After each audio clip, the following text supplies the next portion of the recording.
Geneviève de Gaulle, c'est très particulier. En fait, elle est très connue et pas connue.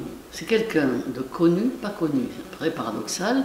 À cause de son nom, elle est connue bien évidemment, mais moi, la plupart des gens, et moi-même d'ailleurs, à part savoir qu'elle avait fait Ravensbrück, qu'elle avait été à Télé-Carmonde et qu'elle avait fait de la résistance, je ne la situais pas. Je savais à peine, ça, quand même je le savais, qu'elle était la nièce du général de Gaulle, pardon. Mais la plupart des gens pensent que c'est la confondent avec la femme, la fille, vous voyez? Or, Geneviève de Gaulle a traversé le siècle en étant incroyablement impliquée dans la grande histoire qu'elle a traversée de bout en bout.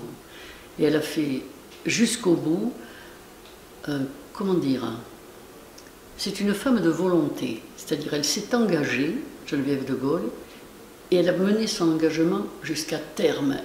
C'était une dame toute petite, hein, elle pesait 40 kg, 45 kg, elle faisait 1,50 m à peu près.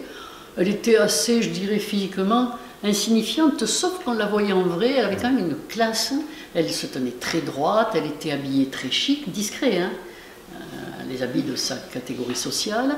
Donc on sentait quand même qu'on avait affaire à quelqu'un, dans sa tenue, dans sa façon de parler et d'être. Mais à part ça, personne n'est capable de vous en parler. Pourtant, elle est au Panthéon. On n'est pas au Panthéon par hasard. Quand on vous y met, c'est que tout le monde est d'accord pour vous y mettre. Hein, il n'y a pas photo. Et il y a quelque chose que je veux dire tout de suite de Geneviève de Gaulle, c'est sa grande probité. Il n'y a rien à dire sur Geneviève de Gaulle. Elle n'a jamais profité ni de sa position, ni de son nom, ni des combats qu'elle a menés pour sa propre personne ou pour ses enfants. Je dirais même c'est l'inverse. Parce que côtoyer la misère, dans son milieu, ça vous met toujours un peu à part. Donc, ses engagements sont successifs, immédiats. Quand elle rentre de Ravensbrück, elle pèse 40 kg, elle a la vitaminose, la première chose qu'elle fait, s'engager. Elle sait qu'il y a des camarades qui sont à Paris qui n'ont pas d'endroit où dormir. Elle fait des conférences pour gagner de l'argent en Suisse, pour ramener de l'argent, pour les aider à aller en Suisse se requinquer un peu. Pendant ce temps-là, je le dis quand même, que se passait-il à Paris? Eh bien dans les caves, on faisait du jazz, comment elle s'appelle, Simone de Beauvoir et Jean-Paul Sartre, bon, étaient les intellectuels du moment, refaisaient le monde. Il faut de tout, hein. C'est pas un jugement que je dis, mais ce que je trouve difficile, c'est de voir combien on glorifie certaines personnes, certaines attitudes, et combien quelqu'un comme elle, qui a toujours été dans l'action concrète, on ne sait pas ce qu'elle a fait. Alors qu'en fait, elle a été très importante au moment de la direction générale de la recherche scientifique. Elle a été très importante pour la loi contre l'exclusion. C'est elle qui a mené un combat de 10 ans.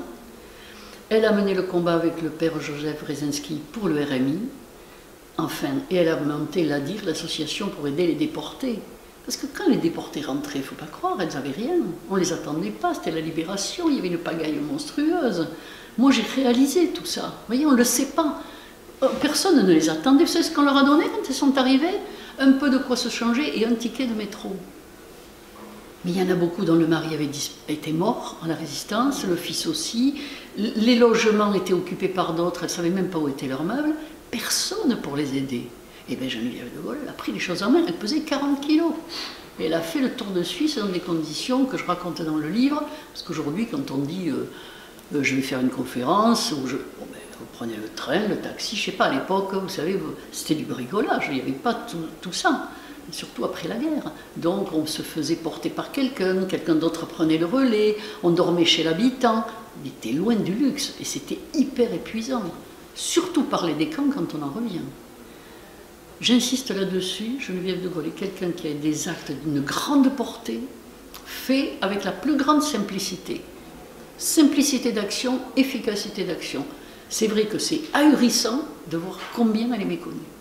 C'est même inadmissible en fait.